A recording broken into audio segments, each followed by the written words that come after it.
Hey everybody, welcome to my show.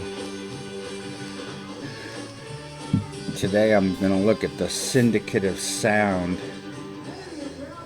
and I may not be able to give you my full attention because I couldn't find anything but snippets here and there, so I may have to stop talking to you and work on this to keep the dreaded ads from coming.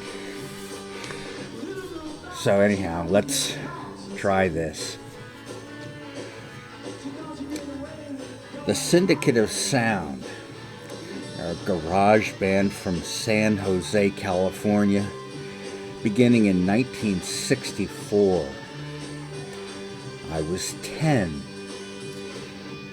They had 3 charting singles. One of them went to number 8 on the Hot 100 and number 5 on Cashbox. And they are known for being forerunners of the psychedelic rock scene, and they were jangly. Don Baskin on vocals and guitar, Bob Gonzalez on bass, from Lenny Lee and the Nightmen. They left to form the Pharaohs. No, not Sam the Sham and the Pharaohs, a different Pharaohs. John Sharkey on keyboards, Larry Ray on lead guitar, and John Duckworth on drums. I'm not sure if John Duckworth is a stage name or not. Be kind of cool if it were, though. All of these became the Syndicate of Sound. They were influenced at first by R&B and the early musical styles of the Beatles and the Stones. They won a battle of the bands from a contest of 100 competing bands, earning them a recording contract with Del-Fi Records. And they released a single, Prepare for Love. It made the airwaves, but it went no further. Alright, let's see what they're going to put on next. Are we going to be okay? Not. And we're here to show our appreciation for that. Who are you guys? We're Blue Cheer. All right. This is Lee Stevens and I'm Dickie Peterson. And we are here to kick some ass. All right. Nah, see, that's Blue Cheer. They're plenty interesting, but not to the point where I want to talk about them right now. That's gonna come up in my stoner rock series in the near future, God willing. So the Syndicate of Sound continued to try and came up with Little Girl, and it became a regional hit. Bell Records in New York City took notice.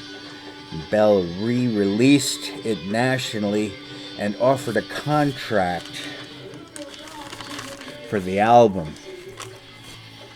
Larry Ray was replaced by Jim Sawyers on guitar, and the album took only 3 weeks, and a tour began with Paul Revere and the Raiders, the Young Rascals, and the Yardbirds.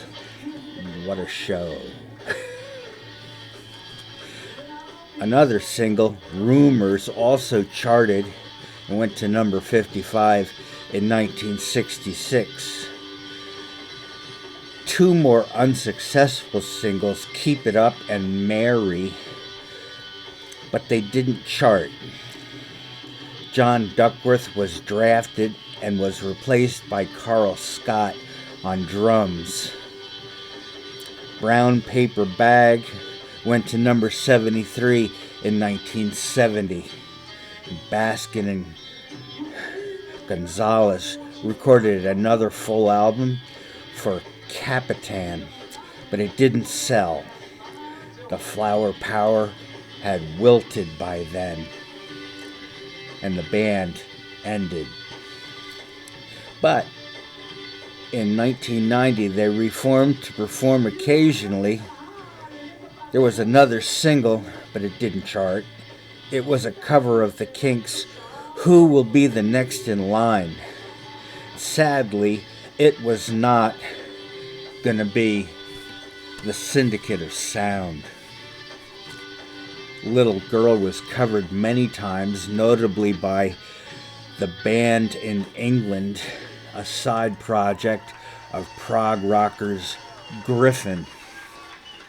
Let's see if I can find something to continue this with. They're only like 2-minute snippets. That's it they're going to give us. Alright. This is not a video, but you get to hear Brown Paper Bag. Haven't you been wanting to do that? This is not a bad band at all. I mean, extremely listenable. The album was chock full of really catchy things, and it's just they somehow missed the boat. They were right on the shore, ready to take off with really a top 10 single, and just didn't quite go. Brown Paper Bag. I think that's like getting back to Hey Little Girl. Here's the lyrics. Hey little girl, you don't have to hide nothing no more. You didn't do nothing that hadn't been done before. Little girl thought she wouldn't get caught, you see. She thought she'd get away with going out on me. Yeah. Other girls did it.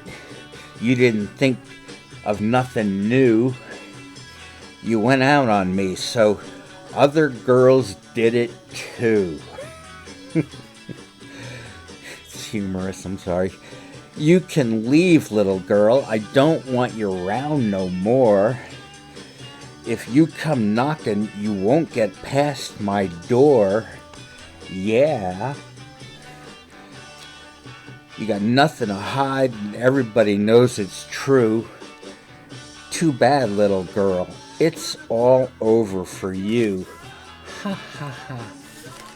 I didn't add the ha ha ha. That's part of the song.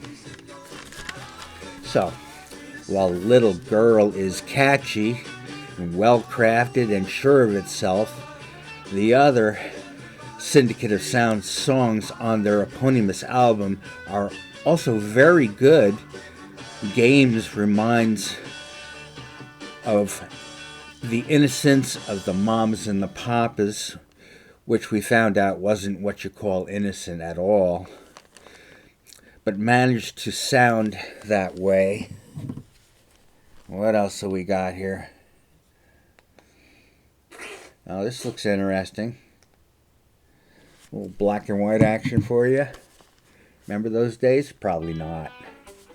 You got to be my age.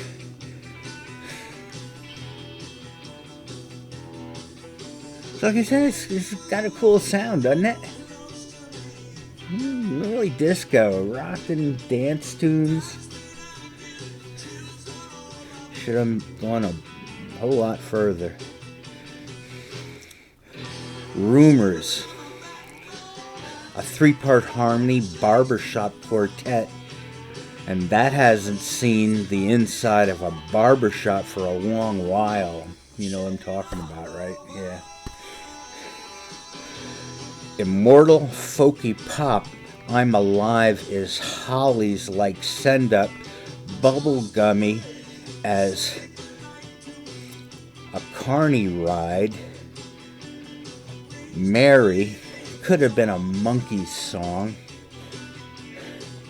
not as slightly dark as Mary Mary, Where You Gone To, but just a tale of unrequited love. A simple tale. Get Out of My Life is quirky, sexist, insulting, fun. I'm gonna change the world Meant to say, I'm going to change the word on the welcome mat. Very groovy. So, what were you going to change the word on the welcome mat to? Get lost?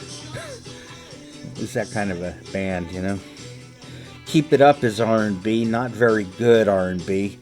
Not Sam Cooke, but not awful at all. The Upper Hand is a very sexist, 50s sexist walking bass jumble. You're Looking Fine, garage doo-wop. Nearly Punk, Change the World is a redundant but danceable boogaloo. Brown Paper Bag and 60s Paradise Park.